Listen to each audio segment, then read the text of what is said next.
এই শাহ আলম, জি বলেন। এই ভরা দুপুরে কোনে যাচ্ছিস? যাচ্ছি একটু ওইদিকে। তুই ভাত খাইছিস? না আমি ভাত খাইনি। ভাত খাইছিস না কেন? আমার এখন ভাত খেতে ভালো লাগতেছে না। তুই বলে ভাত না খাইতে কোনে যাচ্ছিস? এই ঘরে চল, ঘরে চল।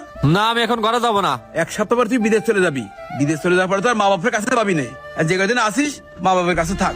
আমি যে আপনারে বারবার বলেছি যে আমি বিদেশ যাব না, তারপরে আপনি জোর করে বিদেশ পাঠাচ্ছেন। তোর বিদেশে না পাঠায় কি করবো? তুই তো কোনো কাজ কামও শিখিস না, কোনো কাজ কামও করিস নি, হ্যাঁ খালি ঘুরে বেড়াইস।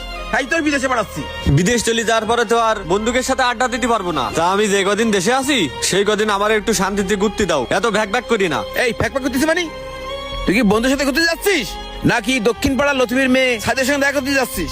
তুই গোপনে গোপনে ওই দক্ষিণ পাড়ার সাদের সঙ্গে তুই প্রেম করতেছিস, আমি জানি। ওরে বিয়ে করতে যাবি না?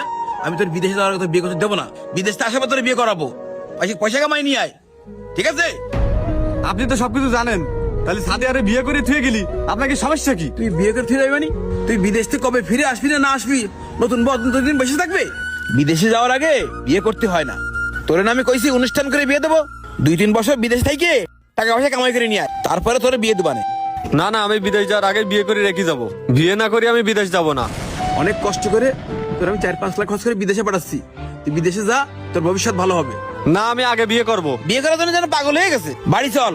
না না, আমি বাড়ি যাব না। আমারে যদি বিদেশে পাঠাতে চান তাহলে আমি সাদিয়ারে বিয়ে না করি বিদেশ যাব না। সাদিয়ারে যদি আমি না পাই তাহলে আমি নিজের জীবন দিয়ে দেবো। আমি বাড়ি যাব না, তুমি ছাড়ো। যাইস নে বাবা, যাইস নে, ভাত খেয়ে যা। আল্লাহ রে, ছেলেটা একদম মোটেই কথা শোনে না। এই ছেলেটারে নিয়ে আর পারি নে, কি যে করি আমি ছেলেটারে নিয়ে। না আর কিছু ভালো লাগে না। বাবা বলতেছে কি বিদেশ যাওয়ার আগে নাকি আমাকে বিয়ে করতে দেবে না। 2-3 বছর পরে বিদেশ থেকে আসার পরে তোমার সাথে নাকি আমারে বিয়ে দেবে। কি? তুমি আমাকে বিয়ে না করেই বিদেশে চলে যাবা? শোনো, তুমি 2-3 বছর পরে বাসায় এসে তুমি কিন্তু আমাকে আর পাবা না। আমার আব্বু কিন্তু আমাকে অন্য জায়গায় বিয়ে দিয়ে দিবে। আমি যদি তোমাকে না পাই তাহলে কিন্তু আমার এই জীবনে রাখবো না। আমি কিন্তু একদম শেষ করে দেবো নিজেকে। তুমি যদি আমাকে বিয়ে করে বিদেশে যাইতে পারো তাহলে তো ভালো, তা না হলে আমার বাবা আমাকে অন্য জায়গায় বিয়ে দিয়ে দিবে। এতে তুমি মরো বাসো, আমার দেখার টাইম নাই। রাখতেছি। হে আল্লাহ, আমি এখন কি করব? সাদিয়ারে দেশে রেখে আমি ওই দূর প্রবাসে কিভাবে থাকবো? আমি তো সাদিয়াকে ছাড়া থাকতে পারবো না।